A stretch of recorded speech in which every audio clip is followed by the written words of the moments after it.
சகோதர சகோதரிகளே, உங்கள் அனைவருக்கும் இனிய மாலை வணக்கத்தை அன்போடு தெரிவித்துக் கொள்கின்றேன்.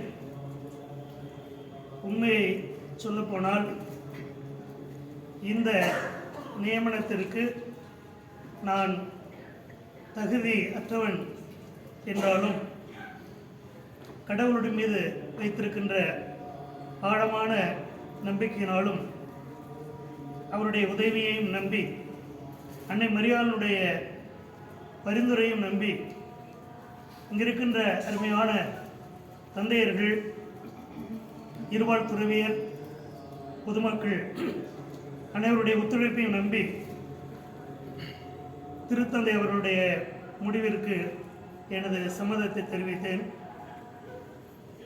என்னை அழைத்த இறைவன் என்னோடு இருந்து, நம்மோடு இருந்து இந்த பொறுப்பினை பொறுப்புணர்வோடு நிறைவேற்றுவதற்கு எனக்கு துணை புரிவார் என்று நம்புகிறேன், ஜெபிக்கின்றேன்.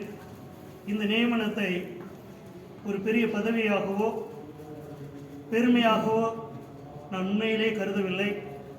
இது ஒரு பெரிய பொறுப்பாக நான் உணர்கிறேன். உங்கள் அனைவருடைய கரங்களும் என்னோடு இணைந்து என்னை வலுப்படுத்தும் என் நம்பிக்கையிலே இந்த நியமனத்தை ஏற்றுக்கொண்டிருக்கிறேன். உங்கள் அனைவருடைய வருகைக்கும் நன்றி. சிறப்பாக நம்முடைய ஆயர் அவர்களுக்கு நன்றி. திருத்தந்தையுடைய நியமன உத்தரவை இங்கு எல்லோருக்கும் வெளிப்படுத்தினார். ஆகவே அவருடைய அன்பிற்கும் ஆதரவிற்கும் ஜெபத்திற்கும் எனது நன்றியை தெரிவித்துக் கொள்கின்றேன். உங்கள் அனைவருக்கும் ஒவ்வொருவருக்கும் எனது சிறந்தாழ்ந்த நன்றியை தெரிவித்துக் கொண்டு உங்களுடைய ஒத்துழைப்பை